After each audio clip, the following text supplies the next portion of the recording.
Class 12th सब polity lesson 1 शीत युद्ध का दौर। शीत युद्ध एक ऐसी स्थिति है जिसमें प्रत्यक्ष रूप से कोई युद्ध नहीं होता बल्कि युद्ध ऐसा माहौल बना रहता है। सन 1945 से 1991 के बीच की स्थिति को शीत युद्ध का दौर के नाम से जाना जाता है, जो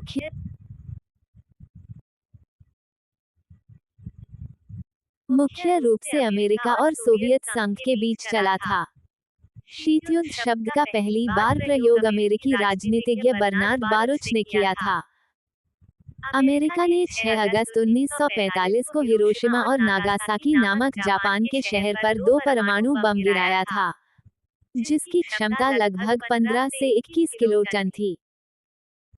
उत्तरी अटलांटिक संधि संगठन North Atlantic Treaty Organization NATO एक सैन्य गठबंधन है जिसकी स्थापना 4 अप्रैल 1949 को हुई। प्रारंभ में 12 सदस्य देश थे। इसका मुख्यालय ब्रसल्स बेल्जियम में है। लॉर्ड इश्मे पहले नाटो महासचिव बने। नाटो का 30वां सदस्य देश मैसेडोनिया बना है। ये 6 फरवरी 2019 को बना। वारसा संधि नाटो के जवाब में सोवियत संघ के नेतृत्व में पूर्वी यूरोप के देशों के गठबंधन ने सन 1955 में वारसा संधि की। इसमें ये देश सम्मिलित हुए: सोवियत संघ, पोलैंड, पूर्वी जर्मनी, चेकोस्लोवाकिया, हंगरी, रोमानिया और बल्गेरिया। इसका मुख्य काम था नाटो में शामिल देशों का यूरोप में मुकाबला करना। कोरिया का संकट कोरिया संकट 1950-53 में उत्तर कोरिया एवं दक्षिण कोरिया के बीच उत्पन्न हुआ था। ये युद्ध गुटनिरपेक्ष देशों के मध्यस्थता से 1953 में समाप्त हुआ था। क्यूबा मिसाइल संकट 1962 के समय अमेरिका का राष्ट्रपति जॉन एफ कैनेडी, क्यूबा का नेता फिदेल कास्त्रो एवं सोवियत संघ के नेता निकिता खुश्चरेव थे। क्यूबा मिसाइल संकट को शीत युद्ध का चरम बिंदु भी कहा जाता है। शस्त्र नियंत्रण संधि परमाणु अप्रसार संधि NPTNUECLEARNONPROLIFERATION ट्रीटी। इसका उद्देश्य विश्व भर में परमाणु हथियारों के प्रसार को रोकने के साथ साथ परमाणु परीक्षण पर अंकुश लगाना है। 1 जुलाई 1968 से इस समझौते पर हस्ताक्षर होना शुरू हुआ।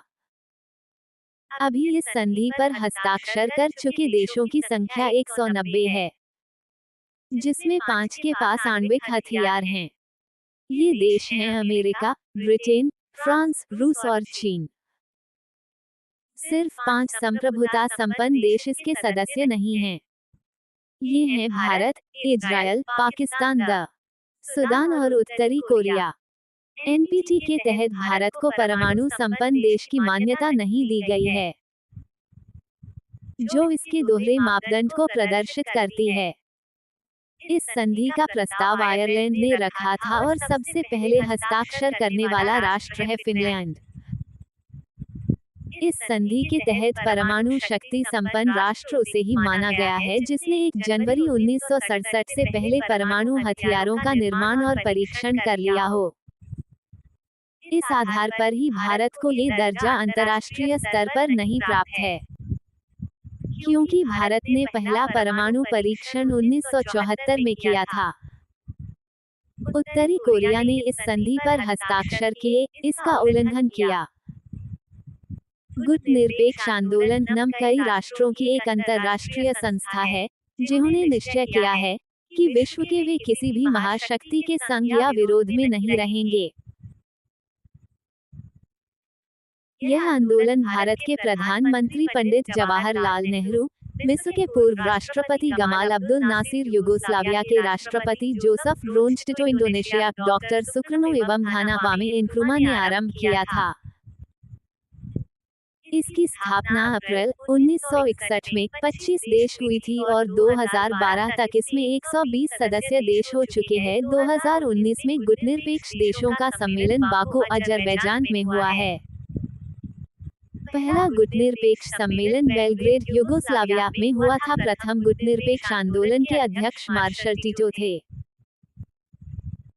नव अंतर्राष्ट्रीय आर्थिक व्यवस्था गुटनिरपेक्ष देशों में शामिल अधिकतर देशों को अल्प विकसित देश का दर्जा मिल था। अतः इनके लिए आर्थिक विकास जरूरी था। इसी उद्देश्य से नव अंतर्राष्ट्रीय आर्थिक व्यवस्था का जन्म हुआ। ट्रूमैन सिद्धांत। अमेरिका ने द्वितीय विश्व युद्ध में सभी नियमों का उल्लंघन करते हुए मार्च 1947 में यूनान के गृहयुद्ध में हस्तक्षेप किया। हस्तक्षेप को जायज ठहराते हुए अमेरिकी राष्ट्रपति ट्रूमैन ने 12 मार्च 1947 को अमेरिकी कांग्रेस संसद को संबोधित करते हुए अपना पक्ष स्पष्ट किया और यूनान एवं टर्की में साम्यवादियों के नेतृत्व में लड़े जा रहे युद्ध का दमन करने के लिए इन देशों को वित्तीय सहायता देने हेतु जिन सिद्धांतों का प्रतिपादन किया उसी को ट्रूमैन सिद्धांत कहा जाता है। ट्रूमैन सिद्धांत को उचित ठहराने के लिए ये तर्क दिया गया कि साम्यवाद के प्रसार को रोकने के लिए संयुक्त राज्य अमेरिका को कहीं भी हस्तक्षेप का अधिकार है। फुलटन भाषण। ब्रिटिश प्रधानमंत्री विंस्टन चर्चिल द्वारा अमेरिकी राष्ट्रपति ट्रूमैन की उपस्थिति में सोवियत संघ के विरुद्ध 5 मार्च 1946 को दिया गया भाषण फुलटन भाषण कहलाता है। इस भाषण में चर्चिल ने सोवियत संघ के आलोचना करते हुए कहा था कि बाल्टिक में स्टेनिन से लेकर एड्रियाटिक तक में लौह आवरण छा गया है। लौह आवरण। स्टालिन ने सोवियत संघ में ऐसा कठोर नियंत्रण स्थापित किया था कि देश में बाहरी समाचार का प्रवेश या देश के समाचारों का बाहर जाना असंभव था। इसे ब्रिटिश प्रधानमंत्री चर्चिल ने लौह आवरण कहा था। मार्शल योजना। ट्रूमैन ने यह महसूस किया कि साम्यवाद तभी फैलता है जब लोग गरीब और पीड़ित हो तो आर्थिक सहायता द्वारा दुर्बल वर्ग को समृद्ध कर इसे रोका जा सकता है। 1947 में अमेरिकी विदेश सचिव मार्शल ने यूरोप को अरबों डॉलर की सहायता देने की योजना बनाई जिससे कि युद्ध के प्रभाव की क्षतिपूर्ति हो सके। उनके विचार था कि ऐसी सहायता नहीं करने से सभी देश जो आर्थिक रूप से कमजोर है वो सोवियत संघ में मिल जाएंगे। इसे ही मार्शल योजना कहा जाता है। मोलोटोव योजना। अमेरिका के मार्शल योजना के जवाब में सोवियत विदेश मंत्री मोलोटोव ने योजना बनाई कि पूर्वी यूरोप के देशों को वित्तीय सहायता देकर उनका आर्थिक सुधार किया जाए। इसे ही मोलोटोव योजना के नाम से जाना जाता है।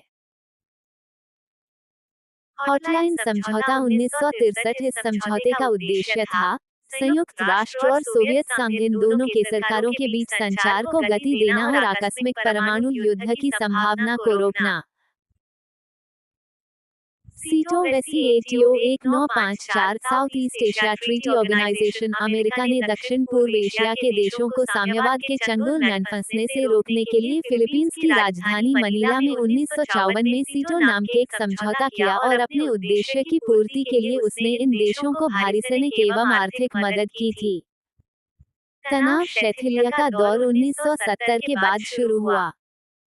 मुख्य रूप से अमेरिका और सोवियत संघ के बीच चला था। शीत युद्ध शब्द का पहली बार प्रयोग अमेरिकी राजनीतिज्ञ बर्नार्ड बारुच ने किया था।